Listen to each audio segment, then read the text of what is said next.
So I'm not sure if it makes me a hypocrite that I got my hair all dude and stuff while I was last week talking about gender barriers and had my hair all wet and was all, you know, whatever. I look good, so suck it. Honest to vlog. Peter, I hate you. But I thought the point you made about mainstream media was actually pretty interesting. Because today, me and my friend Antonia went into a bookstore to look at the new Beck book that had just come out, which was hilariously bad at rhetoric. And literally, some of the rhetoric was a clever Venn diagram about oil and pictures of money with sombreros on it, which wasn't funny or even relevant because there are Hispanics in this country, and that's just mostly offensive. Anyway, I thought that the point you made about mainstream media all being crap, while wrong on the front of your generalizing everything, actually does hold some water in the book genre. Specifically and hopefully exclusively in the genre of political pundits making douchebags of themselves with their bad rhetoric game thing. And actually, I would hardly call these books art. I'd probably actually not even call them entertainment either, because these books actually contribute to the hive mind thing that America has gotten so used to. I mean, if you don't like the pinko lesbian Rachel Maddow, you can just change the channel to Fox News, and if you don't like Glenn Beck, you can just change the channel to Joy Behar, and if you don't like any of it, you could just turn off your TV and go for a walk. I like Joy Behar. I think she's funny.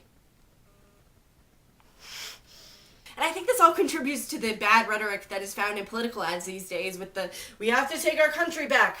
From who? Americans, and corruption and hometown values. It's all sort of ridiculous. And the fact that if you're a politician, you can't actually say what you really intend to do. I mean, the way you lose an election in this country is by saying that you're going to raise taxes. And it seems like a lot of American politics these days are fueled by this weird competition where we can't let the other one win, or I will die or something, even if, you know, the other one's right and they might be beneficial to the country.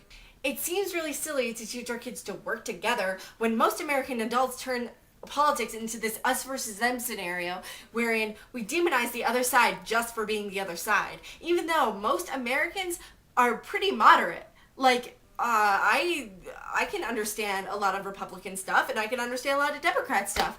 I'm sorry for changing up the conversation topic in this video again, but you have to admit that political discourse is a big part of the entertainment in our country. I mean, I even will admit that when I feel like getting angry, I'll just turn on Glenn Beck. I will just YouTube it and just like cry to myself. I won't cry to myself. That's pathetic. So, here are my non-rhetorical questions for the day. Do you think that working across party lines is an unreasonable thing to work towards? Is this kind of one opinion per programming actually good discourse, or is it just silly? Is Glenn Beck's book art? Well, ever the optimist, onions, I'm Sarah, and I'm out. God, that was kitschy. Oh.